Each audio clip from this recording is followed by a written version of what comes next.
a friendship that'll never ever end.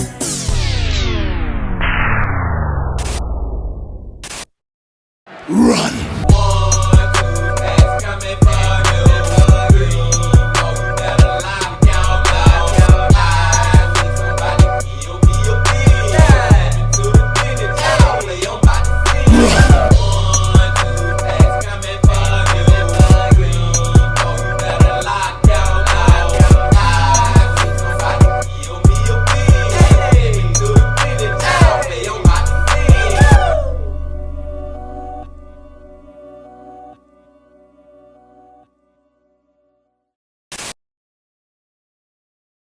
It's a beautiful day in the neighborhood. Reaction Beanie Yo 776. In that neighborhood, my brothers and sisters. I ain't gonna lie, y'all. Stack is a little under the weather today. But I had to do this reaction Beanie Yo because today, it is another Sunday. So y'all know that we are about to go back to the man. We are about to go back to the milk. We are about to go back to the legend. MrBallen. MrBallen Sundays, y'all. And the title of the video is They Stumbled into a Death Trap. Now the key word in this title for me, y'all, is they, which lets me know that it's more than one person, you know what I'm saying? Which also leads me to believe that whoever created this death trap, they a freaking serial killer. Long story short, short story long. This is gonna be another good Sunday, y'all, from MrBallen, and I'm ready to get into it. But before we get into it, y'all know what y'all got to do. Get whatever you may need. Get what you need, please. We're back to the man, the myth, the legend, MrBallen. Y'all got what y'all need. Y'all ready to go? Then let's go. Today, I'm going to share 3 stories about people who were in the wrong place at the wrong time. But before we get into those stories, if you're a fan of the strange, dark, and mysterious delivered in story format, then you've come to the right place because that's all we do, and we upload once a week. So if that's of interest to you, please offer the like button a nice high-end teeth whitening kit, but don't tell them you've secretly replaced the whitener with red hair dye. Also, please subscribe to our channel and turn on all notifications so you don't miss any of our weekly uploads. Okay, let's get into today's stories.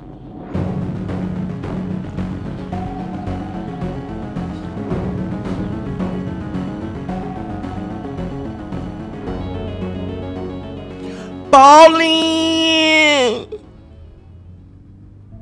At 8:40 a.m. on July 7th, 1967, a 17-year-old girl named Nancy McEwen was driving along a highway in Brooklyn, New York. She was on her way to her job as a secretary at her dad's office in Brooklyn, and she was coming from her home in Long Island, New York. Now, the commute to her office took about an hour, but Nancy didn't mind because her dad had just got her this beautiful brand new yellow Camaro, and she loved driving it. And the highway she was on had this amazing view of the beach and ocean down below. And so that day, Nancy rolled down her window so she could feel the ocean breeze as she drove. And then she took in a deep breath and she smiled. At the same time Nancy was doing this, a police lieutenant was driving in his car a couple cars back from Nancy, and as he was just driving along, he suddenly sees this yellow Camaro that to this point had been driving completely normally, suddenly veer off the road, miraculously missed the oncoming cars, and then smashed into a tree on the side of the road. And so the police lieutenant instinctively jammed on his brakes and veered over to the shoulder and stopped behind the Camaro. And as the lieutenant got out of the car, he was thinking clearly the driver must have just had some kind of medical emergency because he didn't see any obstacles in the road. And, you know, the Camaro had been driving completely normally to that point. So like what would cause them to veer and crash into the road at such a high speed other than a medical emergency?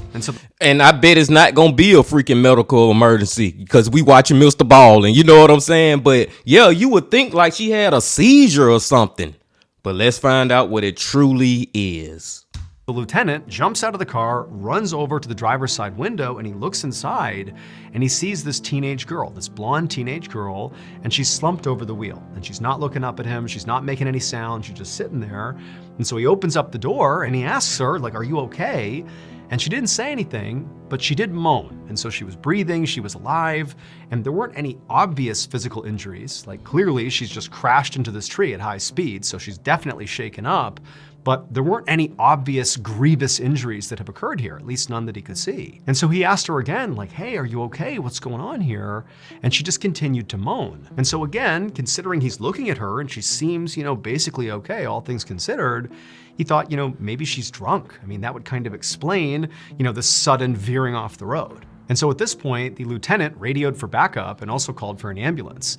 And while he waited, he began searching the car, just basically looking to see if maybe there was some clue in the car as to what happened here. Like, for example, containers of alcohol. And so he's looking around and he doesn't see any empty bottles and he can't smell any alcohol in the car. But still, this whole time, the girl is not responding. She's just moaning and just kind of slumped over there. And then a couple of minutes later, he hears sirens and he looks up and a bunch of first responders came over. They pulled the girl out of the car, got her in the ambulance, and off to the hospital she went. Once Nancy— Like, I'm just trying to figure it out, y'all. What happened to Nancy for real? Because I don't think she was drunk either. It's early in the morning. She going to freaking work. You know what I'm saying, man? I doubt she was that freaking drunk. I don't know what is going, Bean Team, but it's about to be a shocker.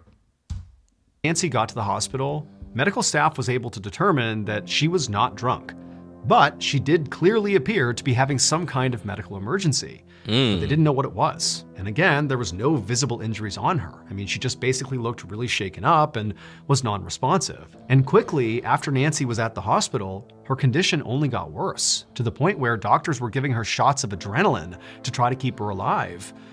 But it didn't work. And at 11:30 a.m., roughly 2.5 hours after Nancy crashed into the tree, she died. And it was only then, after Nancy was dead, that the medical staff made a discovery, something they had totally missed when Nancy had first came in. And that was, on the back of her head, hidden amongst her hair, was a small circular hole. It was a bullet wound, and for some reason, it didn't bleed at all. Clearly— Oh my God, Bean Team. I ain't see it coming. I don't know if y'all seen that coming, but I did not think that this girl got shot. That's why the freak she veered off the road like that. Who the shot her and why did they do it?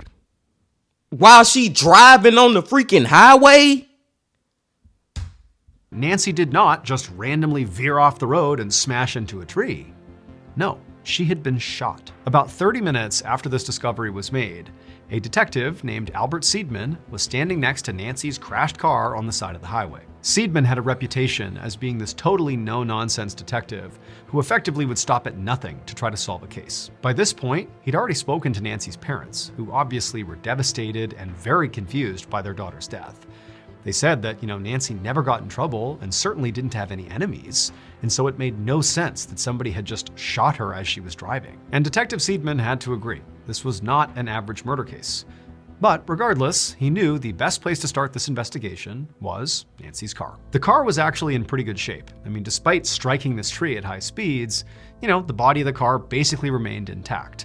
And so Seidman began going inside the car and looking all around it, looking for bullet holes to see where this bullet came in and struck the driver. But he found none.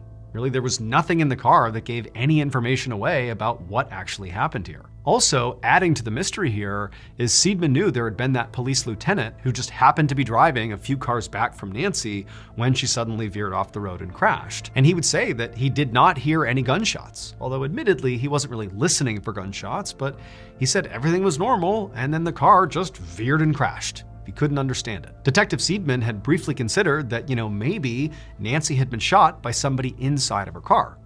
But because of the presence of that lieutenant, who immediately was on the scene and was basically looking at the car from the time it crashed all the way until the ambulance arrived, he said there was nobody else in the car and I did not witness anybody fleeing the scene. The whole situation— Okay, did the freaking lieutenant do it? Even that don't make no sense for real, because she veered off the road. And then if you want to say the lieutenant shot her in the back of the head for whatever crazy reason, it still don't explain why she veered off the road in the first place. Like, there is no bullet that went through the windows or nothing. Did she do it to herself? I don't know, Bean Team. The situation was very bizarre. But Detective Seidman, thinking logically, thought, okay, well, we know she's been shot. So even though nobody knows how that happened, well, there has to be a shell casing somewhere for the round that struck her. And so for the rest of the day, Seidman... Hold on, time out, y'all. Maybe, just maybe, she got shot before she even went to work or got inside the car, and for some reason didn't even know she got shot. I'm just trying to come up with a reason, man. Maybe she got shot in her sleep and didn't even know it. I know that sounds crazy too, but I'm just throwing it out there. And his team canvassed that whole highway all around that area looking for a shell casing, or really any clue that a gun had been fired in the vicinity. But they found nothing. By the end of the day, Detective Seidman was beginning to feel pretty disappointed about how the investigation was going so far. But he thought to himself, okay, well, I know I haven't found anything promising yet, but remember, she was shot not in some secluded area. She was shot on a major highway in Brooklyn, New York, a city of over 2.5 million people. I mean, someone somewhere must have seen or heard something. And so instead of continuing to look for a shell casing, Seidman abandoned that idea and decided to go find witnesses. Over the next 5 days, Detective Seidman and his team scoured Brooklyn and interviewed hundreds and hundreds of people, looking for anybody who had any information about this shooting. They also put out a public plea for information and were fielding tips that way. But at the end of those 5 days, despite the huge number of interviews, they really hadn't gotten anywhere. As Seidman began to feel his frustration rising, because once again, it just felt like they were hitting another dead end on this case, he told himself, they must have missed something. They've talked to a ton of people, but maybe they were too quick. Maybe they weren't asking the right questions. And so on July 12th, he gathered up his team and he circled some spots on a map of Brooklyn and said, look guys, we're gonna go back to these key areas that are sort of positioned in the best angles to have maybe heard or seen something with the shooting. And we're gonna ask some more questions and just see if maybe these people have something we didn't catch. In one of those circled areas, the police discovered a gas station that was owned by a guy named Theodore DeLisi, and it was located only 2 blocks away from where Nancy had been shot. And on the morning of July 12th, when the police officers rolled up to this gas station, Theodore was working, and he saw the police coming towards him, and right away he knew this had to be about Nancy McEwen. So Theodore had been following this case really closely as it was developing for 2 reasons. One, Nancy had been shot really close to his gas station, so there's that proximity bias. And 2, Theodore was actually friends with Nancy's father and had known Nancy growing up. And so this case really hit close to home. When the police walked inside the gas station, Theodore immediately asked them, "Are you here about Nancy?" And they would say yes. And that's when he would tell them his connection to Nancy and how he was following this case really closely. But despite his proximity to where she had been shot, he said unfortunately he hadn't seen or heard anything. But then Theodore quickly followed that up and said that, well, while he had been at the gas station in the morning for a little bit, he did take off at some point to go fishing out on the water in his boat, which was not too far away. But even from there too, he still said he didn't hear or see anything. But it was kind of noisy out on the water anyways, so, he really wouldn't have heard anything out there anyhow. The police nodded and asked some simple follow-up questions to Theodore about, take us through what happened that morning, what'd you see, were there other fishermen out there, when you were at the gas station, did you see anything unusual, just kind of seeing if there was anything that would jog his memory. And Theodore was answering every question as truthfully as he could, and at some point, he began to think really hard about what he actually saw when he was out on the water fishing, and suddenly, it all clicked. Theodore knew who killed Nancy. It would turn out at 8:40 a.m. on July 7th, the exact moment Nancy was shot, veered off the road and crashed, Theodore was in fact out in his boat fishing. Except at 8:40 a.m., he wasn't actually fishing. Instead, he had a can, and he threw that can into the water. And once he saw the can, he kind of kept staring at it, and then he raised his rifle and he fired a shot at the can. But he missed, and the bullet, by some fluke of physics, ricocheted off the surface of the water, went up into the highway right as Nancy had rolled her window down, struck her in the head, and killed her. Theodore knew he was shooting his gun out on the water, but what he saw was the bullet hit the water. He didn't think for a second he could have fired up towards the highway. It was when police began asking questions that he thought, oh my goodness, it is possible a ricochet could have struck her in the head. Theodore Boy, Bean Team, I would have never guessed this one. was charged with homicide, but ultimately a grand jury chose not to indict him, citing that this truly was an accident. Theodore did not serve any jail time, but he was fined $100 for firing a rifle within city limits.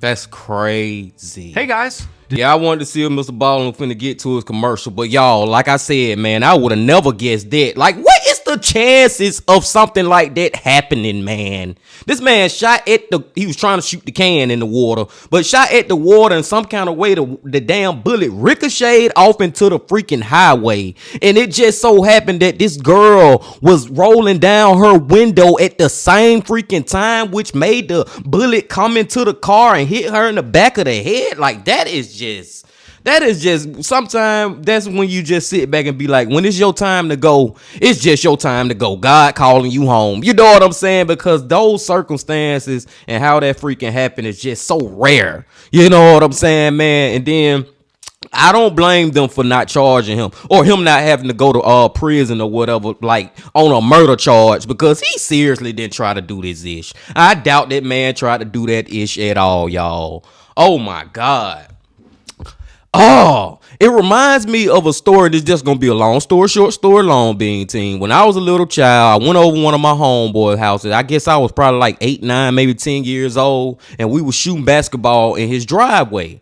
And all of a sudden, we heard a shot, but it sounded far away, and all of a sudden, we seen the bullet like ricochet in the driveway. We seen it hit the ground in the driveway. You know what I'm saying? And me and my homeboy was out there playing basketball. It just let me know, like, damn, man, we was real close to one of us being hit by that freaking bullet. So it's just like bullets have no names and bullets can travel freaking far and still kill you. I digress, Bean Team. Let me get past MrBallen commercial. Let me take it back right here. We already passed it. Let's go to the second one. Good video. And listen to the MrBallen podcast and also MrBallen's Medical Mysteries. Now, back to today's stories. Back to it.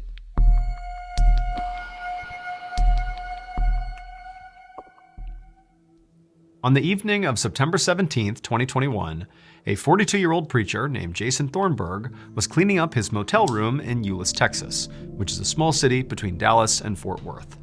Jason was going to be hosting a small Bible study group in his motel room in a few minutes, and even though really it was not that dirty, he was really taking time to ensure it was as clean and inviting as he could possibly make it. So normally, Jason would host these Bible study groups at his house, but unfortunately, Jason's house burned down just that past summer, and he lost everything. But Jason was so committed to God and spreading the word of God that he still wanted to continue having these Bible study groups, even if it meant, doing it in this kind of crummy motel room. And so Jason walked around the room, picking up laundry and straightening up his bed.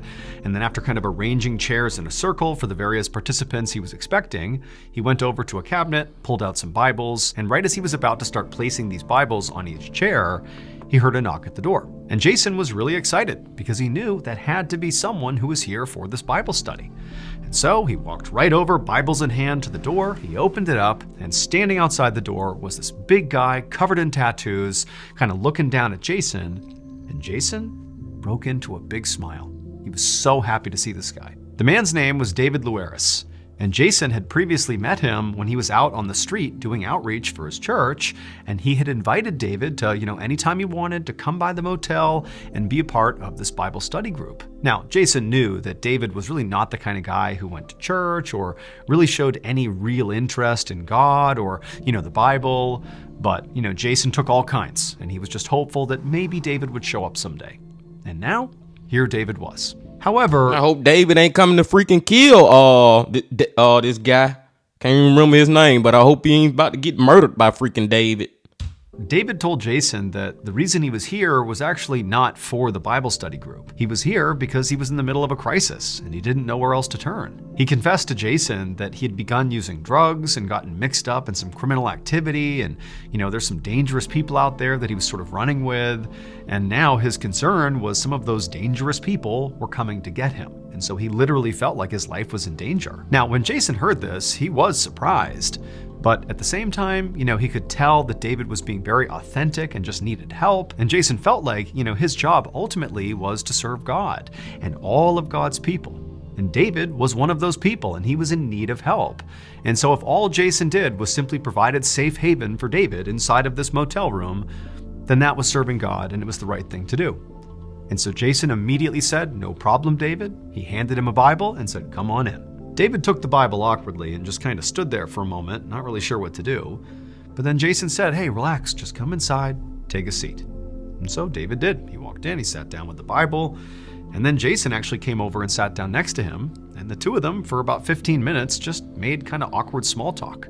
Jason could tell, David is completely on edge. He was staring at the door, which was now closed, and he just clearly was very anxious and paranoid. And so Jason really wasn't talking about the Bible or God or anything. He was just, trying to calm David down and show him that this was a safe place. And then after about 15 minutes of this, when David had somewhat calmed down, and also by this point, nobody else had showed up for this Bible study group, Jason decided, okay, you know what? Maybe I'll just begin the Bible study with David. It kind of gives us something to do. And so, okay, maybe David not gonna kill Jason, but what if whoever trying to kill David is gonna end up killing Jason? I don't know. Let's find out.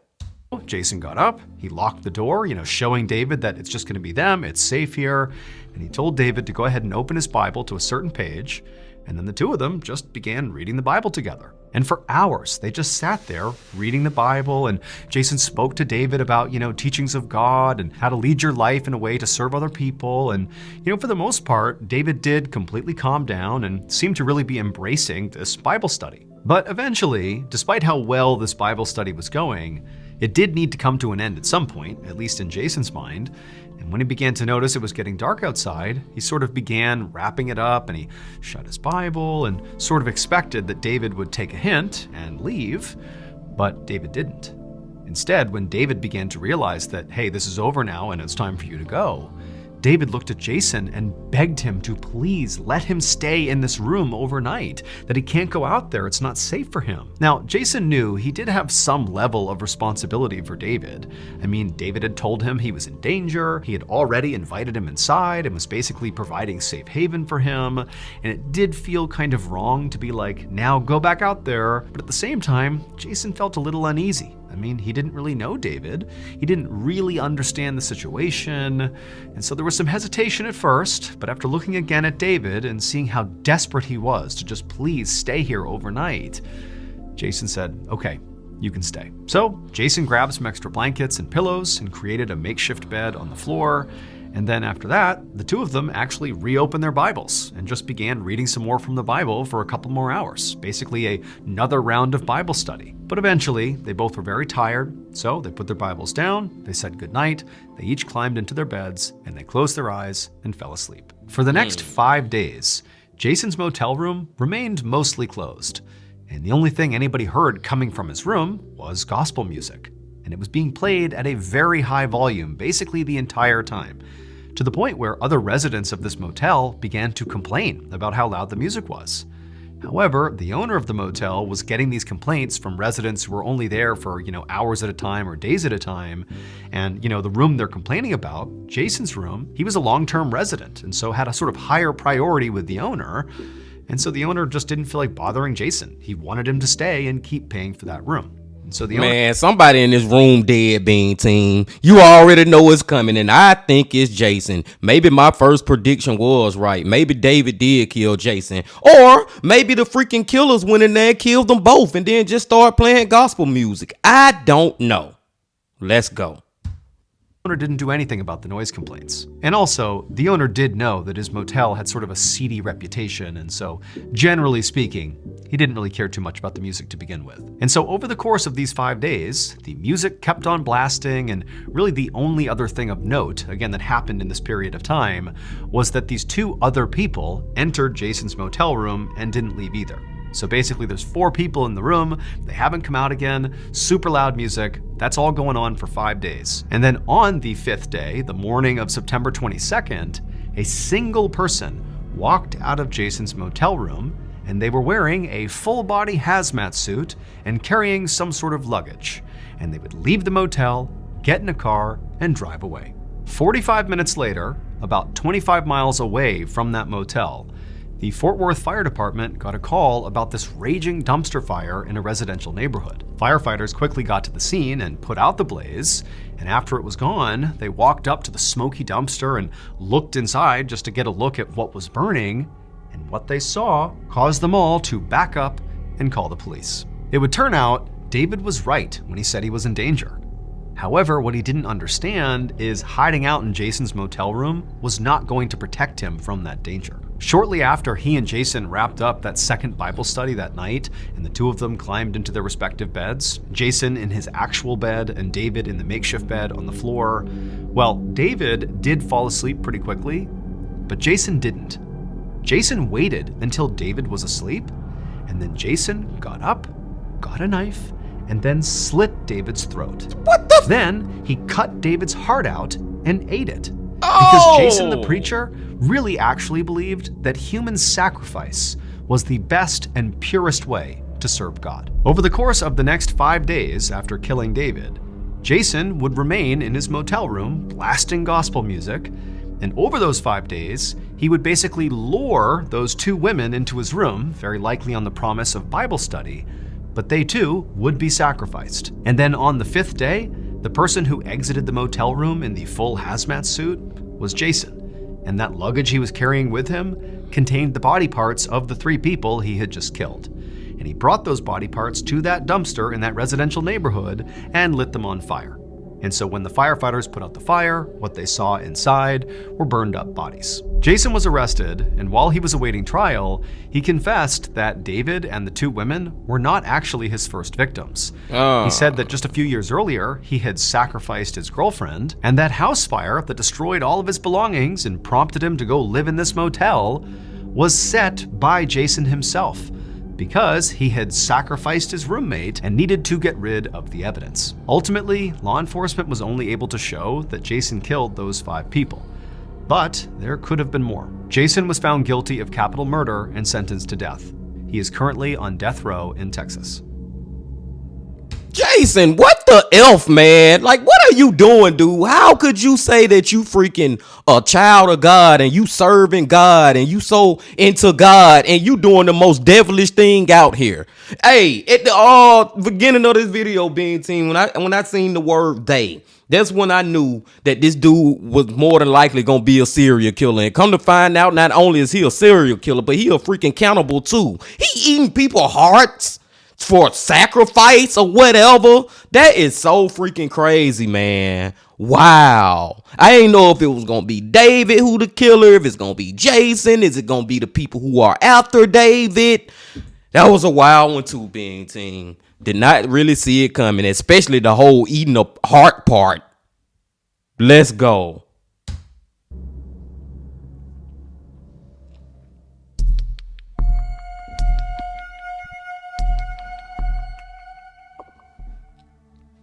On the evening of Thursday, May 21st, 2015, a 16-year-old girl named Lily walked into the home gym inside of her house in Hong Kong looking to do a workout.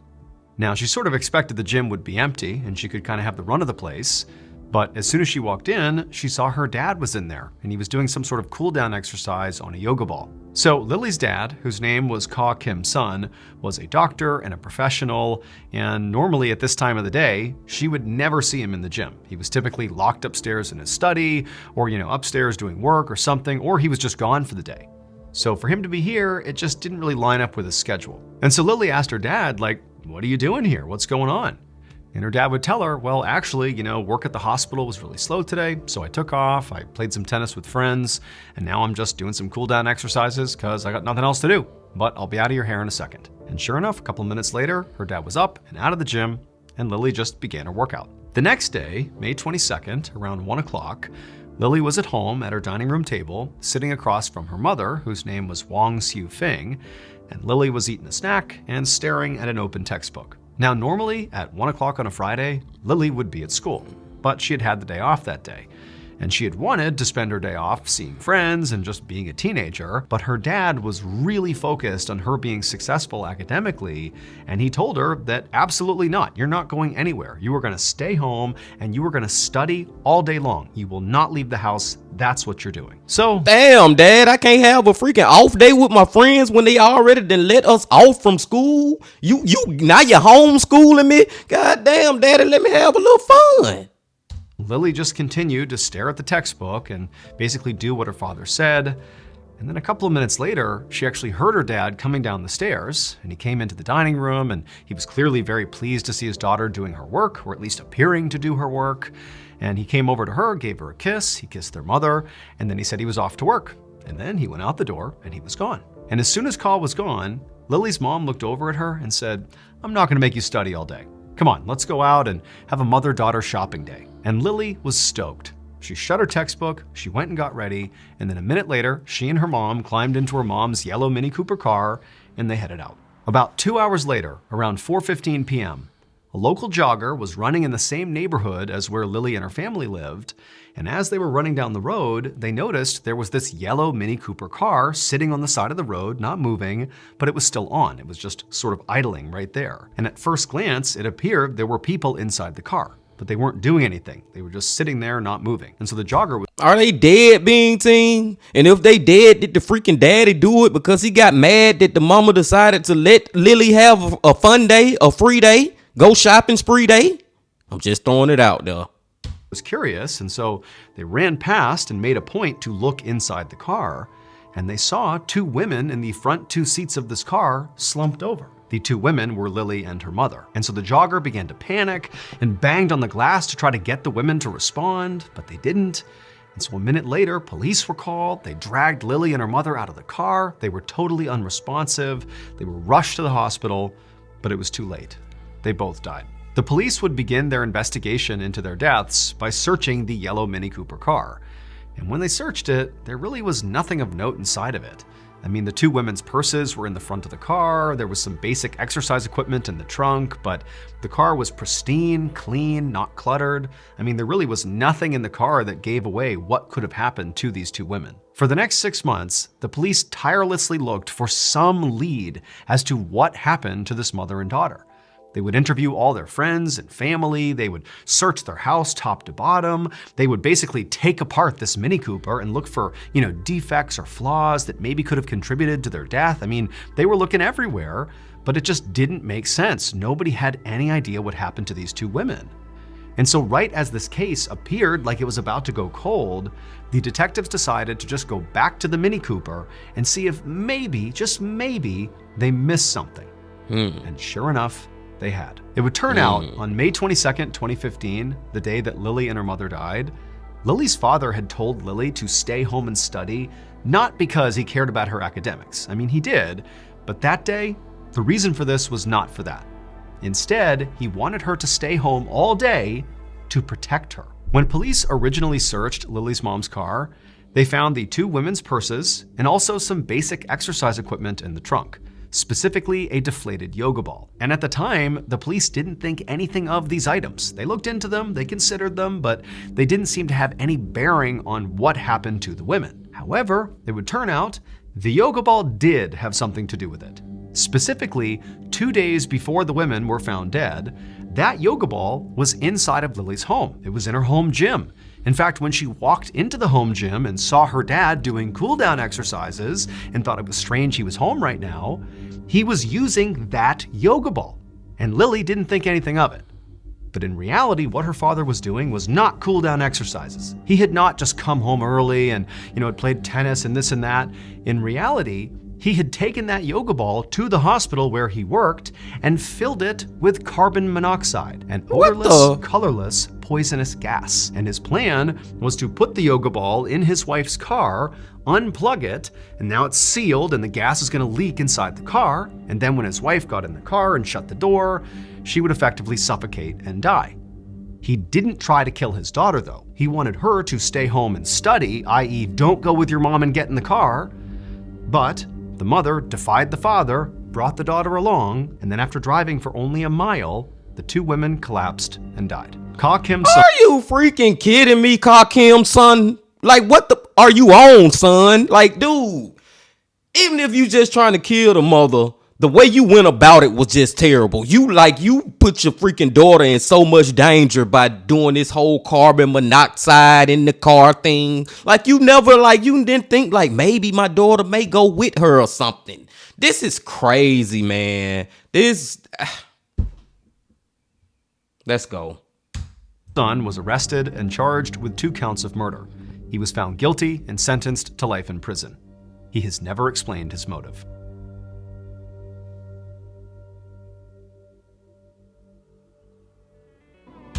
That is so freaking like crazy, Bean Team. Like, why would you do that? And he never explained the motive for, even if he's saying he didn't try to kill his daughter. Why the freak did you want to kill her mother? You know what I'm saying, man? Like, I just don't understand, y'all. And I remember when I first found out about carbon monoxide when I was a little child, that is scared the F out of me, because you can't smell it, or if you can, it's very slightly, or I think only certain people can smell it or something like that. You can't smell it, you can't see it, and you can be like, seriously, we could be breathing it in right now and don't know it. I doubt it, and I hope not, Bean Team, but I'm just saying, man, there are carbon monoxide leaks that kill people, and this one was intentional by this dude. That is so wild, man. That was a wild one, y'all. I was kind of right, because I was like, what if the dad the one who killed them? And he was, but I was saying that he killed him because he got mad that the wife defied his orders for the daughter to stay home. But no, it's for a reason that we'll never know. I'm just glad he got life in prison, man. This was a crazy one from MrBallen. I like all 3 of these stories were really dark, deep, and mysterious. What is going on type of stories, Being Team. Because the second one, Jason, bro. I just don't understand how you think you going to heaven by doing what you did. You freaking killing these people and eating their damn hearts, and you think God gonna be okay with that? You think God gonna be cool with that and let you in the pearly gates? Like, come on, bro. That is so wild, man.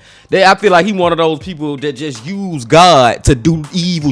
You know what I'm saying, man? And try to push it off like they are so holy and within thou, or whatever, the holier than thou, or something like that. Y'all know what I'm saying, Bean Team. In the first one, man, just the coincidence, the odds, how rare this ish was, that this man shot at a freaking can in the water, missed the freaking can, hit the water, the bullet hit the water, ricocheted to the highway, and out of all people, it hit this lady in the head. Ain't like it just went in her car, hit her on her arm. It literally hit her in the head, and the only reason that it probably did that was because she was rolling the window down at the same time. And it goes back to what I was saying earlier, Bean Team. Sometimes it just seems like when it's your time to go, it's just your time to go. And that's one of those cases. But rest in peace to her. And I digress. I'm gonna go and let y'all go now, Bean Team. This has been another great MrBallen Sunday. Watching this video with y'all is like, you know what I'm saying, making me feel a little better, man. Because this morning I just felt horrible. And I still feel a little bad, but I will get well soon, Bean Team. And I'll see y'all soon. But before y'all leave, just please hit that like button, comment, subscribe, and do all that if you ain't did that yet. And remember this: love, peace, and happiness. Stay safe. Don't stop. Keep going. Yeah. If you're feeling lonely today, come along and throw your cares away. We're really glad that you're our friend, and this is a friendship that'll never